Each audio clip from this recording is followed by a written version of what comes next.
TDS income tax का एक हिस्सा है। इसका मतलब होता है टैक्स डिडक्टेड एट सोर्स। यह इनकम टैक्स को आंकने का एक तरीका है। इनकम टैक्स से टीडीएस ज्यादा होने पर रिफंड क्लेम किया जाता है और कम होने पर एडवांस टैक्स या सेल्फ असेसमेंट टैक्स जमा करना होता है।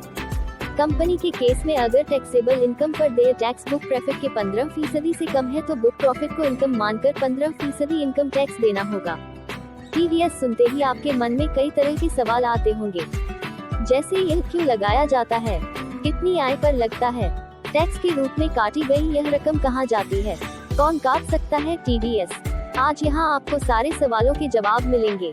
टीडीएस शुरू करने का मकसद था सोर्स पर ही टैक्स काट लेना। अगर किसी की कोई आय होती है तो उस आय से टैक्स काटकर अगर व्यक्ति को बाकी रकम दी जाए तो टैक्स के रूप में काटी गई रकम को टीडीएस कहते हैं। सरकार टीडीएस के जरिए टैक्स जुटाती है। यह अलग अलग तरह के आय स्रोतों पर काटा जाता है, मसलन सैलरी, किसी निवेश पर मिले ब्याज या कमीशन आदि पर। टीडीएस हर आय पर और हर किसी लेन देन पर लागू नहीं होता है। उदाहरण के तौर पर अगर आप भारतीय हैं और आपने देश म्यूचुअल फंड्स में निवेश किया तो उस पर जो आय प्राप्त हुई उस पर कोई टीडीएस नहीं चुकाना होगा, लेकिन अगर आप एनआरआई अप्रवासी भारतीय हैं तो इस फंड से हुई आय पर आपको टीडीएस देना होगा। जो पेमेंट कर रहा है टीडीएस सरकार के खाते में जमा करने की जिम्मेदारी भी उसकी होगी। टीडीएस काटने वालों को डिडक्टर कहा जाता है। वही जिसे टैक्स काट के पेमेंट मिलती है उसे डिडक्टी कहते हैं। फॉर्म 2/6 ऐसे टैक्स स्टेटमेंट है जिसमें यह दिखाया जाता है कि काटा गया टैक्स और व्यक्ति के नाम या पैन में जमा किया गया है। हर डिडक्टर को टीडीएस सर्टिफिकेट जारी करके ये बताना भी जरूरी है कि उसने कितना टीडीएस काटा और सरकार को जमा किया। कैसे कटता है टीडीएस?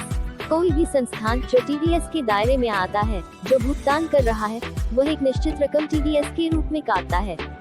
जिससे टैक्स लिया गया है उसे भी टीडीएस कटने का सर्टिफिकेट जरूर लेना चाहिए। डिडक्टी अपने चुकाए गए टैक्स का टीडीएस क्लेम कर सकता है, हालांकि उसी फाइनेंशियल ईयर में क्लेम करना पड़ेगा। एक निश्चित आय पर कटता है टीडीएस। एक तय रकम से ज्यादा भुगतान पर ही टीडीएस कटता है।